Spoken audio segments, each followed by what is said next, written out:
how does a man get assassinated in broad daylight, surrounded by like 60 people, and literally nobody spends a single day in jail?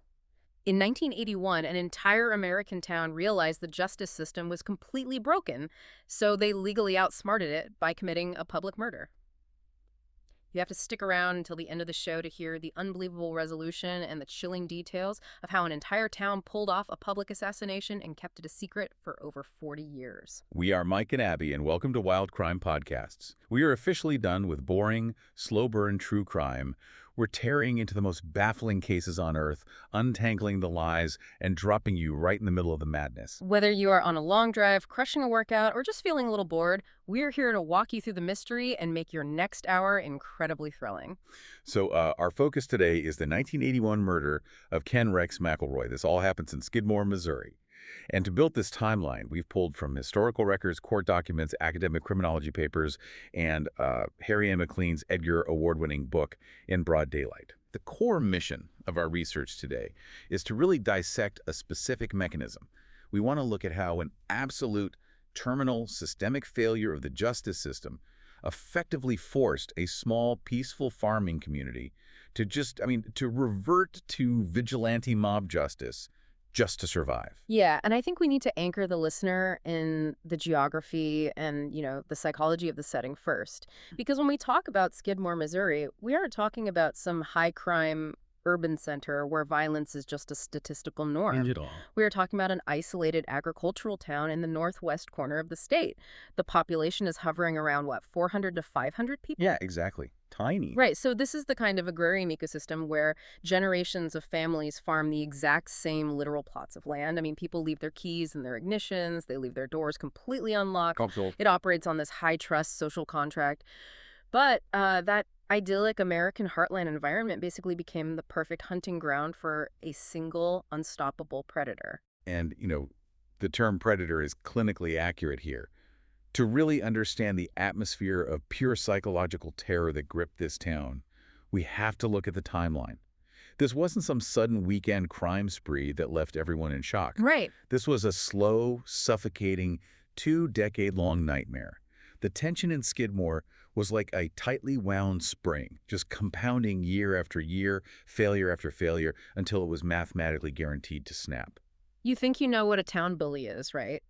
You're picturing some guy who pushes people around at the local bar on a Friday night. Maybe he gets into some fistfights and spends the night in the drunk tank. Yeah, the classic tough guy. Exactly. But you have no idea. That completely misrepresents the scale of what we are dealing with today. Wait until you hear the sheer physical and psychological terror this man unleashed. It is going to blow your mind. So, to comprehend the absolute grip he had on this town, we have to trace the origins of Ken Rex McElroy. The mythology surrounding him is staggering, but the facts of his early life paint a very clear sociological picture. Okay, walk me through it. He was born in 1934 in Overland Park, Kansas, and his family eventually settled as tenant farmers outside Skidmore.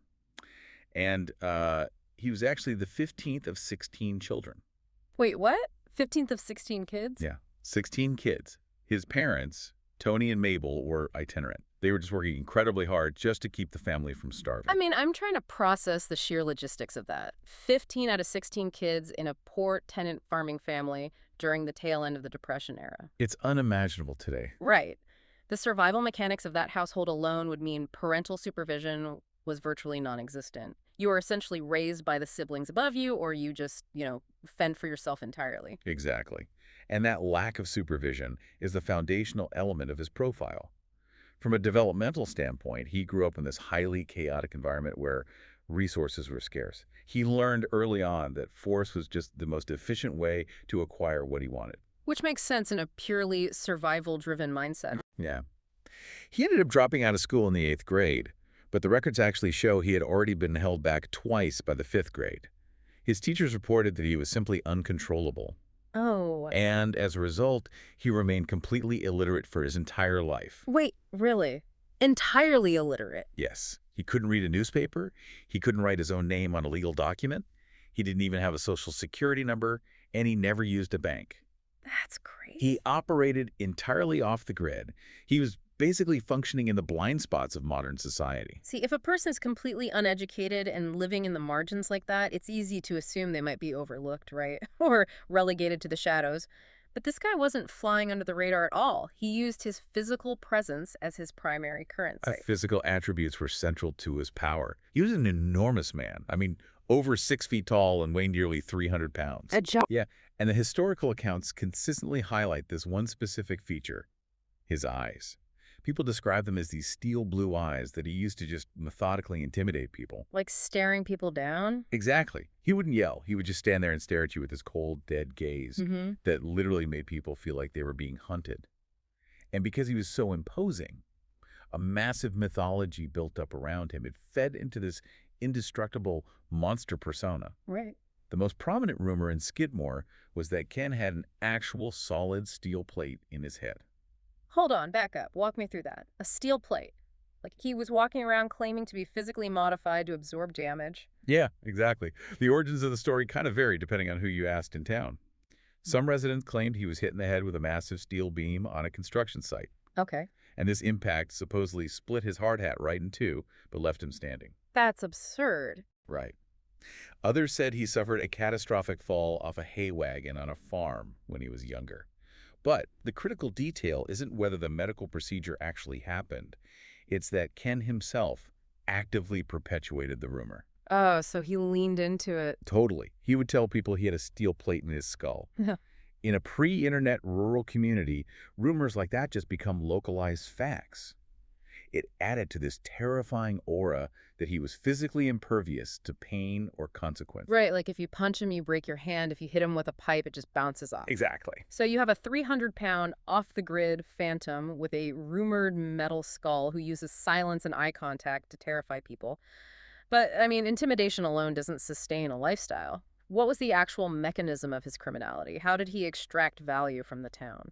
Well, he started with low-level activities. He was a raccoon hunter, operating in the woods around the county. But he quickly escalated his methods. Okay, escalated to what? He transitioned into rustling cattle and hogs, stealing grain, siphoning massive amounts of gasoline, and taking antiques from properties. Basically, he identified anything of value that his neighbors possessed, and he simply took it. Let me stop you there, because I want to make sure the listener really understands the logistics of this. Yeah. We aren't talking about slipping a watch into a coat pocket. No, not at all. We are talking about stealing whole cows. Wow. How does a person steal a 1,500-pound animal from a neighboring farm without triggering an immediate, overwhelming law enforcement response? It requires transport, it requires holding areas, it requires buyers. Right, it requires a profound vulnerability in the target environment. Skidmore is an agrarian community. Yeah. The wealth of the town is not locked in bank vaults. Right, it's out in the open. Exactly. It is standing out in open pastures, or it's stored in grain silos miles away from the nearest paved road. When Ken stole livestock or grain, he was directly attacking the town's lifeblood. But to understand why he got away with it, we have to look at operant conditioning. Specifically, the concept of a cycle of reinforcement. Break down how that cycle operated in this specific context. Okay, so when Ken committed a theft, he was essentially running a subconscious cost-benefit analysis. He would take a farmer's cattle. The farmer, terrified of Ken's reputation and knowing the man lived just down the road, might hesitate to call the police. Because they're terrified of retaliation. Exactly. Or, if the police were called, the evidence, which basically consisted of tire tracks in mud and missing animals that had already been sold at a distant auction, was incredibly thin. Right. So when the law failed to act, or the victim refused to press charges out of pure fear, Ken received a massive psychological reward with absolutely zero penalty. The environment reinforced his behavior. He learned a very dangerous empirical lesson. Which is that violent intimidation is a far more effective tool than the criminal justice system. It fundamentally breaks the concept of community defense. It's like dropping an apex predator into a completely isolated ecosystem where the prey has never evolved any defense mechanisms. I mean, the farmers in Nodaway County are incredibly resilient people, right? They know how to endure droughts, market collapses, brutal winters. Yeah, they're tough. But those are natural adversaries. They had absolutely no framework for handling a human predator who just walks onto their land, looks them in the eye, and takes their livelihood while basically daring them to do something about it. And that structural vulnerability is exactly what he exploited. Psychologists who study cases like this point to severe antisocial personality features. He demonstrated a total lack of conscientiousness, he was highly impulsive, and he was pathologically low in agreeableness. Right. He didn't view the social contract, the unspoken agreement that we don't harm each other so society can function as a rule. He viewed it as a weakness in others that he could leverage for profit. Stealing cattle is devastating to a farm's bottom line for sure, but it's still just property crime. What he did to manipulate the legal system when he finally got caught is terrifying. And the way he targeted his victims, specifically his obsession with underage girls, wait until you hear how twisted this gets. Yeah, because the system actually did try to catch him. Over the course of his adult life, Ken McElroy was formally indicted 21 times for felonies. 21 felony indictments. And just to clarify for the listener, an indictment means a grand jury has reviewed the prosecutor's evidence and formally decided there is enough probable cause to charge you with a serious crime and take you to trial. So 21 times the state formally declared they had the evidence to stop him. How many of those resulted in a conviction? One. One. He avoided conviction 20 times out of 21. That feels statistically impossible. How does a single illiterate man defeat the entire apparatus of the state 20 separate times? It definitely wasn't luck. It was a highly calibrated strategy involving two components. He had a brilliant, albeit morally flexible lawyer, and he utilized an unprecedented campaign of psychological warfare. Okay, tell me about the lawyer. His defense attorney was a man named Richard Gene McFadden, based out of Kansas City. McFadden was an absolute master of procedural delays. The moment Ken was charged, McFadden would flood the court with motions. Just burying them in paperwork. Yeah, exactly. He would constantly request continuances to push back court dates. He would file for changes of venue, arguing Ken couldn't get a fair trial in the local county. But I mean, if the state has the evidence, say, witnesses who saw him steal the cattle, why does stalling matter? The evidence doesn't evaporate just because the trial is moved to October instead of June. I would assume the prosecutor just waits it out. Well, the evidence doesn't evaporate, but the witnesses do. The legal delays weren't just administrative maneuvers. They were tactical windows designed specifically for witness intimidation. Oh, McFadden would buy Ken 6 months of free time before a trial. Ken would use that time to systematically break the psychology of anyone daring to testify against him. How? What did he do? His primary tactic was a silent siege. He would drive his truck to the key witness's house in the dead of night. He would park right at the edge of their property, directly outside their living room window, and just sit in the cab of his truck for hours. Just sitting outside. That's He insane. wouldn't yell. He wouldn't knock on the door. He would just sit there in the dark with a shotgun resting visibly in his lap. I want the listener to really internalize that image. You are a farmer. You reported a theft. Yeah. And now, every single night, you are sitting in your living room with your wife and kids, trying to watch television, and you look out the window to see a 300-pound monster parked on your lawn holding a firearm. It's terrifying. He is communicating without a single word that the police cannot protect you 24 hours a day, but he can get to you whenever he decides to. And it was devastatingly effective. By the time McFadden's continuances ran out and the trial date finally arrived, the witnesses' resolve had completely crumbled. Of course it had. They would suddenly lose their memory on the stand, or they would outright refuse to testify, or they would just call the prosecutor and drop the charges entirely out of self-preservation. Unbelievable. But his predatory nature wasn't limited to intimidating farmers over property crimes. It extended into his domestic life in the most disturbing ways possible. He'd have very specific, deeply troubling type young underage girls. Oh, man. Over the course of his life, he fathered between 10 and 17 children with 3 or 4 different wives, alongside relationships with several other young girls. It operates almost like the structure of an isolated cult, right? Where he uses fear to collect people and keep them trapped. If his public life is defined by this unchecked aggression, I have to imagine his domestic life reflects the exact same terrifying power dynamic. How does a man like this even trap someone into a relationship? We can see the exact mechanics of it by looking at the case of his final wife, Trina McLeod. He first encountered Trina when she was just 12 years old and in the 8th grade. 12? Yeah. At that time, Ken was 35 years old and was legally married to his second wife, Alice. He identified Trina's vulnerabilities and began a systematic grooming process. This escalated rapidly into repeated sexual abuse of a 12-year-old child. I'm trying to square this logically. Skidmore is a tiny town. A 35-year-old married man is pursuing a 12-year-old girl. Her parents had to see this happening. Why didn't they physically intervene and remove him from the property? Oh, they absolutely tried to intervene. But remember the baseline we established about how Ken responds to resistance? When Trina's parents attempted to draw a boundary and keep him away from their daughter, Yeah. Ken retaliated with overwhelming, disproportionate What violence. did he do? To send a message that they could not stop him, he burned their family home to the ground, and he shot the family dog. Are you serious? He incinerated their house. And in a rural county, a house fire is often a total loss because volunteer fire departments are miles away. He literally erased their shelter to prove dominance. Yes, the psychological devastation was absolute. The parents are broken. By the time Trina was 14 years old, she was pregnant with Ken's child. She dropped out of the ninth grade, and she was physically living in Ken's house, right alongside his current wife, Alice. That is sickening. But in 1973, there was a brief moment of rebellion.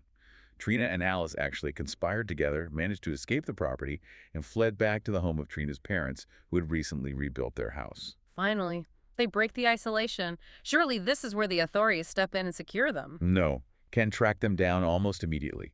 He forcibly brought Trina and Alice back to his property. And then to punish Trina's parents for harboring them, he waited until the parents were away from the property and he burned their newly rebuilt house to the ground again. He burned the new house down. Yep. And he shot their new dog. That is pure, unrestrained domestic terrorism. He is methodically destroying their lives in a loop to keep a child hostage. I refuse to believe the police just let a man commit serial arson. Well, this time the violence was too loud to ignore. Based on the overt nature of the arson and testimony provided by Trina, Ken was finally indicted. He faced charges for arson, assault, and statutory rape. Cut. The authorities arrested him, but the system's leniency immediately kicked in. He was released on a mere $2,500 bail. For arson and statutory rape. Yeah. For her safety, the state removed Trina and her infant child and placed them in a secure foster home in the nearby town of Maryville. But this is the exact moment Ken weaponized the legal system in a way that is truly chilling. But if she is in state custody in a completely different town, how does he get to her? He bypassed Trina and went straight for the structural weak point, the Foster family. He began his signature silent siege. He would park outside the Foster family's house in Maryville, staring at the property for hours. He then approached the Foster parents and delivered a highly specific threat. What was the threat? He told them he had been tracking their biological daughter. He knew her exact schedule and the specific bus route she took to school. He told the Foster family that if they didn't hand Trina back to him, he would trade girl for girl. Oh my God. He is openly threatening to kidnap and traffic a ward of the state's biological child. The audacity is just staggering. The Foster family was paralyzed with fear. But Ken knew that as long as Trina was willing to testify, the statutory rape charge would stick. He needed to permanently neutralize her as a witness, and he did it by utilizing a horrifying legal loophole. What loophole? He rapidly finalized a divorce from his wife Alice. Then he drove the 14-year-old Trina across state lines into Kansas, where marriage laws at the time were more permissive regarding minors with parental or guardian consent, or in this case, sheer coercion.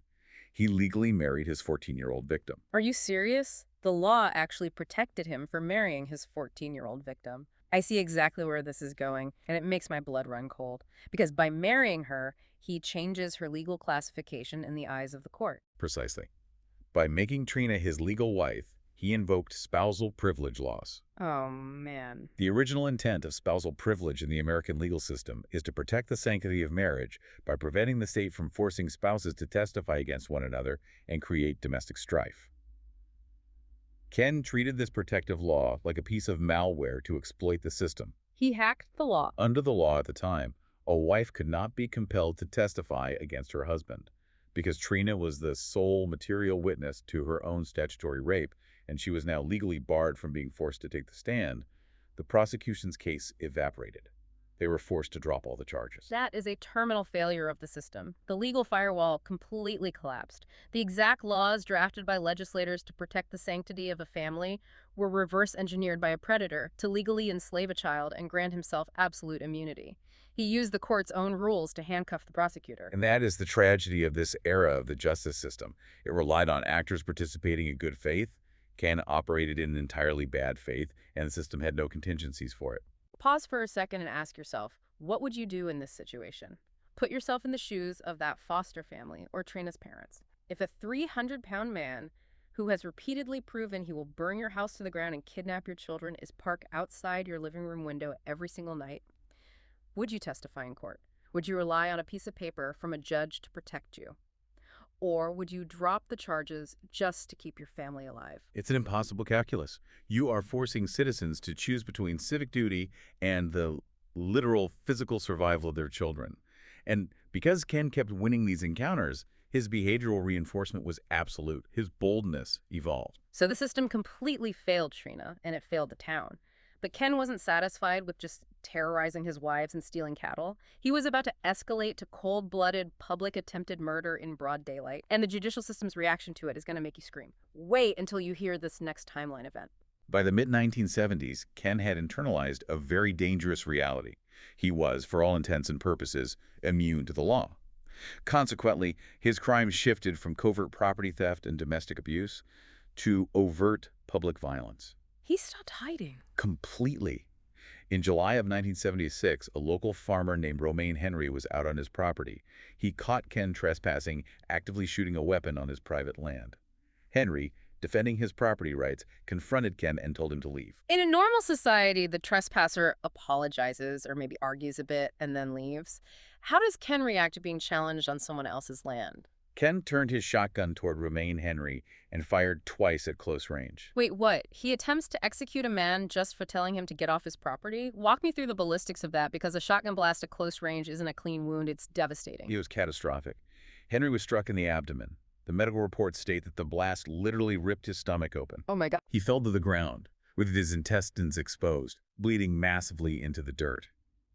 As Henry lay there slipping into unconsciousness, clinging to life, he watched Ken's reaction. Ken didn't panic. He didn't run to his truck to flee the scene.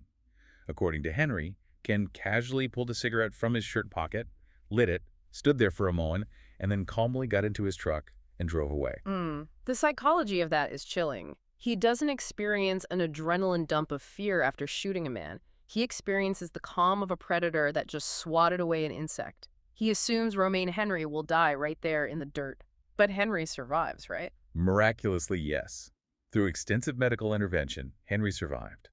And because he lived, Ken was arrested and charged with assault with intent to kill. The town thought this was finally the end. There's a surviving victim willing to point the finger. Open and shut case. You'd think. But the exact same pattern repeated. Ken's lawyer, McFadden, flooded the court with motions and dragged the case out for months. And I assume Ken utilized that tactical delay to launch another silent siege. Absolutely. During the delays leading up to the trial, Ken drove his truck to Romaine Henry's property and parked outside his house over 100 times. 100 times. 100 nights of psychological torture to a man recovering from a massive gunshot wound. When the trial finally commenced, McFadden executed a ruthless defense strategy. First, he produced 2 raccoon hunters who provided a completely fabricated alibi, testifying under oath that Ken was with them at a different location during the shooting. Perjury. He essentially intimidated or paid off locals to lie on the stand to muddy the timeline. Exactly. And then McFadden put Romaine Henry on the stand. Instead of arguing the facts of the shooting, McFadden completely destroyed Henry's character. He dug up a minor 30-year-old petty criminal conviction from Henry's past and hammered him with it, painting the victim as a liar and a criminal. That's classic misdirection. And it worked. The jury, who lived in the area and were undoubtedly terrified of Ken's retaliation, found the conflicting alibi testimony sufficient for reasonable doubt. They acquitted Ken McElroy. Let's analyze the damage that verdict does to a community. You have a farmer shot in the stomach on his own land. He survives, he testifies, the evidence is there, and the jury still says not guilty. That outcome doesn't just free Ken. It actively dismantles whatever tiny shred of faith the citizens of Skidmore had left in the concept of a courtroom. It proves the system cannot protect them. And that acquittal really set the stage for the absolute breaking point, which finally arrived in the summer of 1980. The target this time was a 70-year-old local grocery store owner named Ernest Bowenkamp and his wife, Lois. Okay. They were pillars of the Skidmore community. And the entire conflict started over an incident so ridiculously minor, it highlights Ken's pathological need for dominance. One of Ken's young daughters was in the Bowenkamp store and allegedly tried to walk out with a piece of candy without paying. A piece of candy. The store clerk named Evelyn Sumi spotted the child and confronted her, taking the candy back. That's it. That was the inciting incident. In any normal town, A parent scolds the child and apologizes to the clerk. But to a narcissist who rules through fear, a clerk reprimanding his child is a massive challenge to his authority, isn't it? It's a profound narcissistic injury. It was an intolerable insult to his power. He immediately initiated a campaign of terror against the Bowenkamps. He would park his truck directly outside the entrance to their grocery store, glaring at anyone who tried to enter, effectively starving the business of customers. Just ruining their livelihood. He escalated to driving by the Bowenkamps' private residence in the middle of the night, firing shotguns into the air over their roof. This psychological attrition went on for months. Finally, the tension culminated in a physical confrontation. Ken tracked the 70-year-old Bowenkamp to the loading dock at the back of the grocery store. He cornered the elderly man, raised his shotgun, and shot him point-blank in the neck. He shoots a 70-year-old man in the neck over a piece of candy. The escalation is just exponential. Bowenkamp survived the shotgun blast, though he was severely injured. Ken was arrested and charged with first-degree assault. The town rallied behind this trial. This was their final glimmer of hope. They collectively believed that Ken had finally crossed an invisible line. Right, he didn't just steal a cow this time. No, he attempted to murder a beloved elderly store owner over nothing. And this time, the system actually secured a conviction. In June of 1981, a jury found Ken McElroy guilty of second-degree assault. The judge sentenced him to 2 years in the state penitentiary. Okay, finally. The system works. The mechanics of justice lock into place. He's convicted, he's sentenced, he's going behind bars. The town can finally exhale. You would logically assume that, but no. Immediately following the conviction and sentencing, Ken's attorney filed an appeal, and the judge presiding over the case granted Ken release on an appeal bond. Ken McElroy was allowed to walk right out of the courthouse completely free to return to the town of Skidmore while his lawyer navigated the appellate process. Wait, what? They let him out on bail after he was convicted of shooting an old man in the neck. I need you to explain the legal justification for that, because it sounds like utter madness. I understand bail before a trial presumption of innocence, but he was found guilty by a jury. The mechanism of an appeal bond is designed for cases where there might be a legitimate question of law, ensuring a defendant doesn't serve a sentence for a conviction that might be overturned later.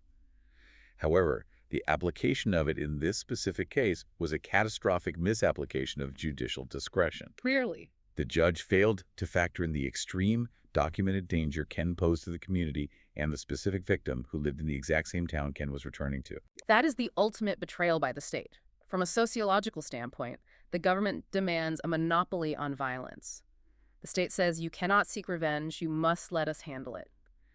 But when the state secures a conviction and then immediately releases the violent predator back into the victim's neighborhood, the social contract is completely voided.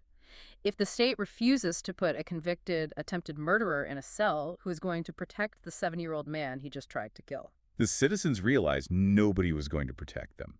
And we know that because the police themselves were equally victimized by the court's leniency. The local authorities were terrified of him. Even the cops. Yes. For example, a state trooper named Dan Boyer had arrested Ken during a previous incident. In retaliation, Ken stalked the state trooper. Ken would sit in his truck outside Boyer's remote country house in the dead of night.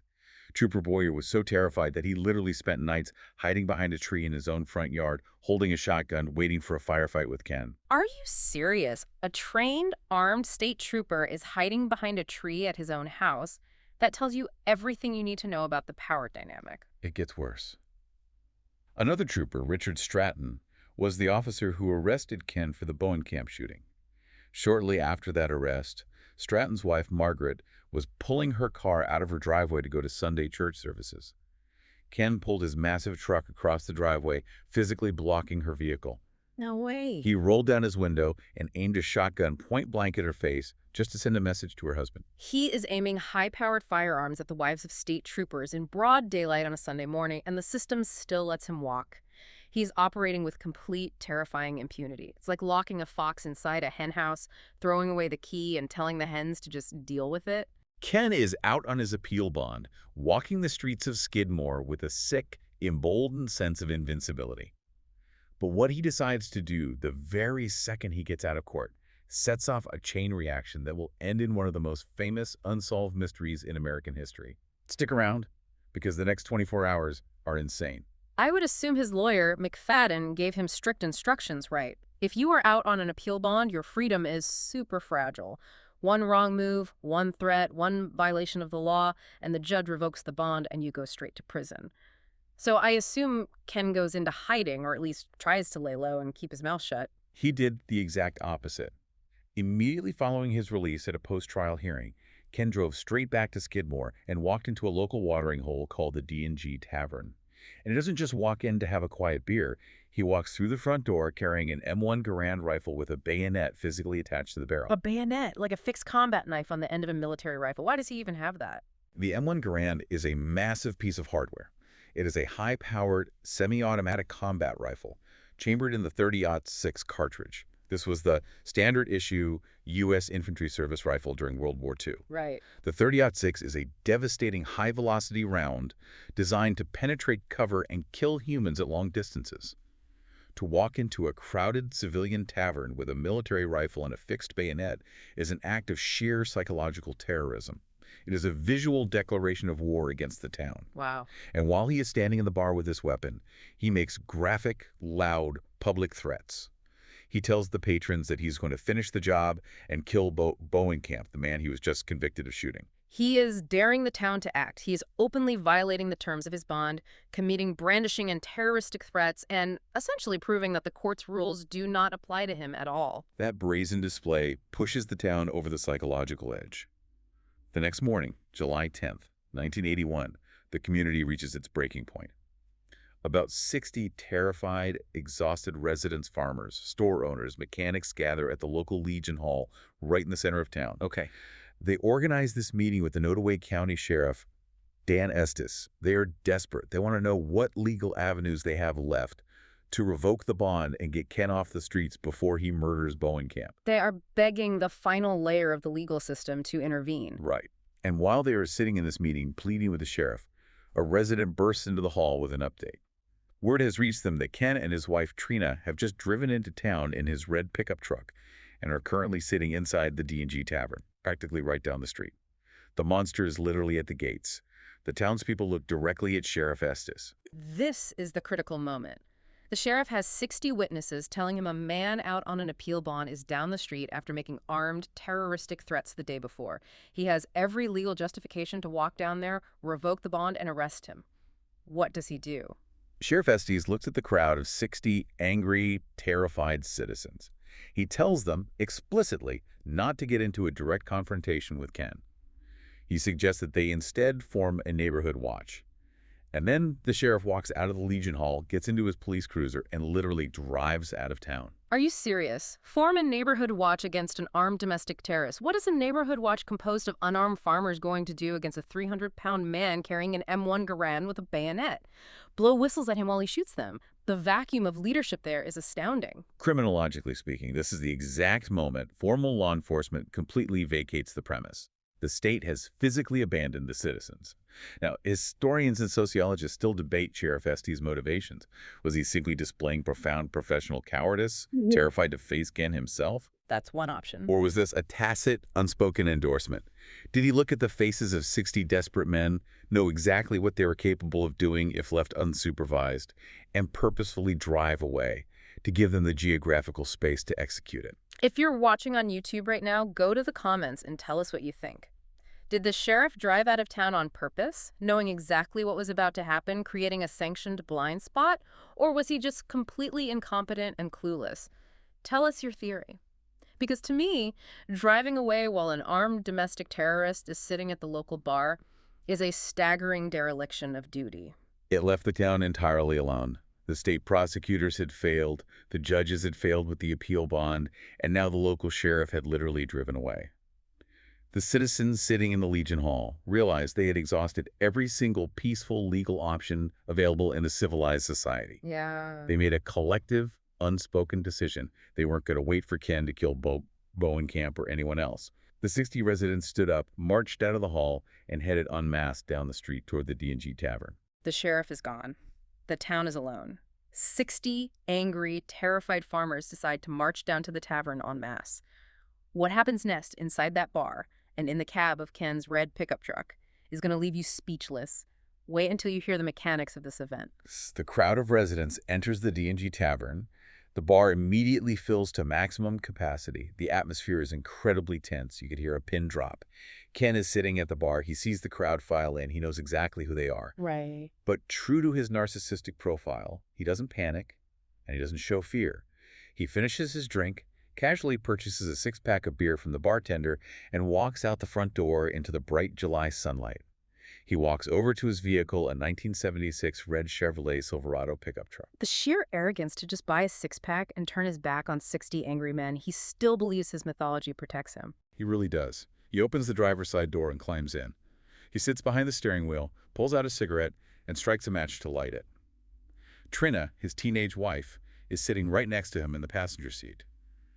As he sits there smoking, the crowd from the bar pours out onto Main Street. Between 46 and 60 people step off the curb and completely surround the pickup truck, boxing it in. Imagine the sensory details of that moment. 60 people surrounding a truck on a dirt-dusted main street in the middle of summer, no shouting, just dead silence. It was eerily quiet. And then the silence shatters. Between 10 and 15 shots ring out in a rapid, deafening succession. The gunfire is coming from behind and beside the truck. The glass of the Silverado's cab explodes inward. Out of the volley of bullets, Ken is hit twice. Okay. The subsequent autopsy and ballistic reports reveal the absolute clinical efficiency of the strike. One fatal shot strikes Ken directly in the top of the skull, and a second shot hits him in the right rear side of his neck. Let's analyze the ballistics here. If there are 10 to 15 shots fired into a truck cab, and he is only struck twice, that means there's a massive amount of lead flying through that space. That points to multiple people pulling triggers, not just a lone gunman losing his temper. The forensic evidence confirms that. The ballistics reports from the scene added a deep layer of complexity to the investigation because they pointed definitively to a coordinated effort. Investigators recovered shell casings and bullet fragments, indicating vastly different weapon platforms. Like what? Some reports state they found fragments from a .22 caliber Winchester Magnum rimfire alongside an 8mm Mauser centerfire. Other investigative notes specify a .22 long rifle and a Winchester .3030. Those are completely different categories of ballistics. The .2 caliber is a low-powered small rimfire round, often used by farmers for pest control or small game. An 8mm Mauser or a .3030 is a high-velocity, high-powered centerfire rifle round used for taking down large targets like deer or elk. The presence of both proves beyond a shadow of a doubt that there were at least two distinct shooters firing simultaneously from different angles. It was a tactical, overwhelming crossfire. It was an execution. As the bullets strike Ken, his body slumps heavily forward against the steering column. His foot slips and mashes down onto the truck's gas pedal. Because the transmission is in park, the engine begins screaming at full throttle. The roar of the revving engine echoes down Main Street, mixing with the sound of shattering glass. Wait, I'm picturing this chaotic, violent scene. The engine is just screaming, redlining, blood is everywhere, the glass is blown out, and you have 60 people standing around the truck. What is the crowd's reaction? Do people scatter? Nobody scatters. Yeah. Nobody moves to help him. Nobody runs into the bar to use the payphone to call an ambulance. Trina, trapped in the passenger seat, scrambles out of the passenger side door. She is covered in her husband's blood, screaming hysterically for help. And the crowd? The crowd just stands there like statues, watching the truck's engine rev. They observe the result of their action, and then slowly, methodically, they turn around and disperse, walking quietly back to their homes, their shops, or their farms. That is bone-chilling. It is the purest form of collective action. It's like a firing squad where everyone fires at once, so no single person holds the ultimate guilt, a collective execution. They all participated, either by pulling a trigger or by forming a human wall to shield the shooters from the street. Sociologists point to this event as the ultimate real-world application of rational choice theory executed by a mob. Stop there and break down rational choice theory for me in this specific context. How does a crowd of peaceful farmers logically justify murder in the middle of the day? So, rational choice theory dictates that individuals perform subconscious cost-benefit analyses before committing an action. They weigh the potential risks against the potential rewards. For the 60 people on Main Street, the calculation was simple and terrifying. Option A, let Ken live and accept the near 100% statistical probability that he will murder Bowenkamp and eventually turn his violence on their own families while the legal system does nothing. Right. Option B, kill him in broad daylight and risk the potential legal consequence of a murder charge. The crowd collectively calculated that a murder charge was mathematically less dangerous to their family's survival than Ken Rex McElroy. They chose collective preservation. Ken Rex McElroy is dead. The predator is gone. But the craziest part of his story isn't the assassination itself. It's what happens when the state police and the FBI show up to question the 60 eyewitnesses. You are not going to believe the absolute wall of silence they run into. Yeah, when law enforcement arrives on the scene, including State Police Corporal Richard Stratton, whose own wife had been held at gunpoint by Ken, they find the bullet-riddled truck, the shattered glass, and the body. But what they don't find is a single cooperative witness. The entire town of Skidmore has completely closed ranks. The logistics of a cover-up are usually what bring down conspiracies. How do you interrogate 60 people who are standing feet away from a murder and get absolutely nothing? Someone always talks. Nobody talked because they executed what was essentially a localized denial-of-service attack on the investigation. When questioned by the police, every single witness stuck to the exact same frustrating script. What did they say? They didn't invoke the Fifth Amendment. They just provided useless data. They claimed they were looking the other way at a bird, or that they dove under a pool table the second the shooting started, or that the glare of the July sun was in their eyes. People who were standing 3 feet from the bumper of the truck looked investigators dead in the eye and calmly stated they didn't see anyone holding a rifle. It's brilliant in a dark way. It's exactly like a DDoS attack on a computer server. The town flooded the police with so much identical, useless data 60 people saying, "I didn't see anything," that the investigation completely crashed. The sheer volume of the denial made it impossible to isolate the truth. But wait, what about Trina? She was sitting in the passenger seat. She didn't have her eyes closed. Trina was the only person in town willing to name a shooter. During interviews, she told police that a local resident named Del Clement raised a rifle and pulled the trigger. But in a court of law, her testimony alone is highly problematic for a prosecutor without corroborating evidence, especially given the chaos of a 15-shot crossfire. And the town proactively ensured she received zero corroboration. How? In fact, they actively ran interference. Other residents immediately stepped up and provided rock-solid alibis for Del Clement. They argued to investigators that Trina couldn't have possibly seen clearly through the shattered spiderweb glass of the truck windows while she was diving for cover to dodge bullets. So they aren't just staying quiet. They are actively marshaling defenses for the accused shooters. They are playing chess against the prosecutors. They absolutely were. The state convened a grand jury to try and force testimony under subpoena. The grand jury yielded nothing. They convened a second grand jury. Still nothing. Nobody broke under the pressure. The situation became so high profile that the federal government actually stepped in. The FBI launched a massive civil rights investigation. Why the FBI? Murder is usually a state charge. Because local law enforcement had failed so spectacularly, and because the sheriff drove away right before the shooting, the FBI investigated to determine if this constituted a modern-day lynching facilitated by the state. They brought in tremendous federal resources and pressure tactics, but even the FBI hit a brick wall. In total, 3 separate grand juries were convened over the years.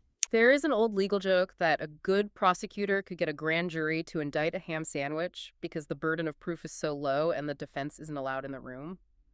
Failing to get an indictment from 3 separate grand juries when you have 60 eyewitnesses is unprecedented. It is a testament to the ironclad nature of their silence. The result was always the same: 0 indictments. Nobody was ever criminally charged with the murder of Ken Rex McElroy. The state and federal justice systems were completely neutralized. Pause for a second and really put yourself in their shoes. If you were standing in that crowd of 60 people, knowing what Ken did to children, to old men, to the town, would you have broken the code of silence and pointed out the shooter to the FBI? Would you have sent a farmer to federal prison for stopping a monster? Or would you have kept your mouth shut and looked the other way? It forces us to confront the ultimate moral ambiguity. As one resident bluntly told a journalist years later, he needed killing. The town viewed their silence not as a malicious conspiracy to cover up a crime, but as a profound sociological rejection of a legal system that had failed them. By refusing to cooperate, they were essentially delivering a message to the state and federal government. You had 20 years to help us, you had 21 indictments to put him away, and you let him out on an appeal bond. You have no authority here anymore. We handled it. Did Trina ever get any kind of resolution? Because she was undeniably a victim of Ken's grooming and abuse, but she also watched him get executed right next to her. The trauma there is immeasurable. The only resolution she found was through civil court, where the burden of proof is much lower. In 1984, Trina filed a $5 million wrongful death civil suit naming the town of Skidmore, the county, the mayor, Sheriff Dan Estes, and Del Clement. The legal battle dragged on for years, draining the town's resources, and eventually it was quietly settled out of court for a mere $17,600. Wow. The settlement agreement explicitly included no admission of guilt from anyone involved. It was a financial transaction to make the lawsuit disappear. Trina eventually remarried, moved away from the area, and tragically died of cancer in 2012. Del Clement, the man she accused of firing the fatal shots, died of liver cirrhosis in 2009. He took whatever secrets he had to the grave, never making a deathbed confession.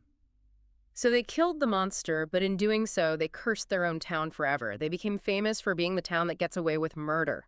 That level of unresolved guilt and secrecy has to fundamentally damage the psychology of a community. You can't just go back to baking pies and farming after a collective execution. You really can't.